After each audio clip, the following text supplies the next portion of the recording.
Hey guys, I hope you're fine and doing well and absolutely great. This is the Aste side. So guys, I'm 11th grader as a commerce student. So guys, तुम लोगों को पता होगा guys मैं challenge ले रही हूँ 2 month में अपना होल सिलेबस कंप्लीट करने का।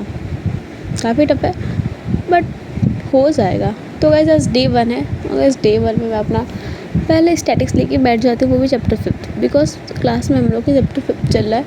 तो गाइज वो मैं बुक रीड करती हूँ और मैं कुछ अंडरलाइन कर देती हूँ, जैसे कि इम्पोर्टेंट सही लगता है, हाँ इम्पोर्टेंट है तो मैं वो अंडरलाइन कर लेती हूँ।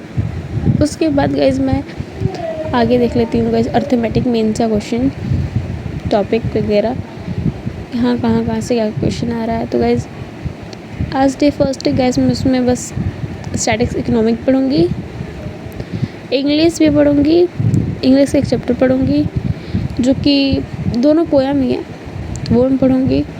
और गाइज उसके बाद मैं अपने अकाउंटिंग का डिप्रिसिएशन चैप्टर पढ़ूँगी, क्योंकि सर अभी थ्योरी ही बताएं, उसकी जो चीज़ें मतलब डिप्रिसिएशन होता क्या वो बताएं। तो उसको मैं रिवाइज़ करूँगी। न्यूमेरिकल क्वेश्चन करवाए थे बट एक करवाए थे वो मैं की थी बट उतना क्रिस्टल क्लियर नहीं हुआ है, तो वो भी मेरा डाउट है।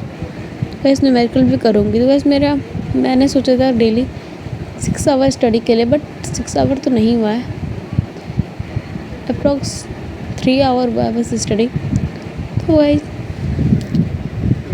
मैं आज स्टैटिक्स में कंटिन्यू सीरीज़ का जो है वो अंडरलाइन कर रही हूँ, उसका डेफिनेशन ही है जो भी कुछ है लाइन में लाइन पढ़ के, वो भी एनसीईआरटी में से, बिकॉज एनसीईआरटी बहुत ज़्यादा हेल्पफुल होता है, क्योंकि एनसीईआरटी में से हमारा टीचर बुक के अंदर में से क्वेश्चन देते और वैसे हमारी मैम पढ़ा रही हैं अभी क्लास में अर्थमेटिक वेटेज अर्थमेटिक मीडियम पढ़ा रही हैं आई थिंक। तो गाइस इंग्लिश का मैं जब लाइन बाई लाइन निकाल के पढ़ने के बाद गाइस काफ़ी चैप्टर ठीक था, बट इसमें से कुछ वर्ड थे जो मुझे उसका मतलब नहीं पता था, मीनिंग एक्चुअली मुझे आ रहा था। तो गाइस उसको मैं अंडरलाइन कर दी एंड उसको मैं सर्च करूँगी बाद में। तो उसके पीछे एक चैप्टर था द लवर्नर डॉग, ये हमारे हाफ ईयरली एग्जाम में भी आ चुका है और काफ़ी चैप्टर ईजी और अच्छा है। तो गाइस मैं पढ़ चुकी थी, दोबारा मेरा मन किया पढ़ने का, लाइक रिविज़न करने का। तो इसलिए मैं दोबारा पढ़ने लगी, वो भी लाइन बाई लाइन। और जो सर पेंसिल से लिखा वो सर हमारे क्लास में बता रहे थे। तो गाइस मेरी आदत है मैं पेंसिल लेके साथ में ज़रूर बैठती हूँ क्लास में, बिकॉज क्योंकि जो सर बताते हैं वो मैं अपनी लैंग्वेज में कन्वर्ट करके लिख लेती हूँ। तो गाइस यहाँ पे लेके बैठ जाती हूँ अपनी अकाउंटिंग कॉपी, तो तुम लोग देख सकते हो वो चैप्टर 7 है जो डिप्रिसिएशन है, और मैं लाइन बाई लाइन पढ़ रही हूँ। तो सर क्लास में हम लोग को नोट डाउन करवाए थे, एक एग्जाम्पल नोट करवाए थे, वो भी क्वेश्चन था।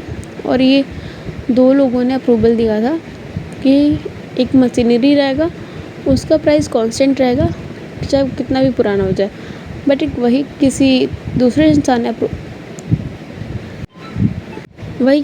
इंसान ने ये अप्रूवल दिया था कि जैसे जैसे वो ईयर कम होगा उसका प्राइस भी लो होगा। तो वही चीज़ है। तो गाइस मैं इस चैप्टर का नोट्स पढ़ना था मुझे। तो गाइस मैं चैप्टर पढ़ने से बेटर मुझे लगता है भाई समरी पढ़ना। भाई समरी मतलब उस चीज़ पर कंक्लूजन दिया रहता तो सही रहता और अंडरस्टैंडिंग भी रहता। तो सो गाइस डे 1 में यही था। प्लीज़ सब्सक्राइब कर दो। Bye bye.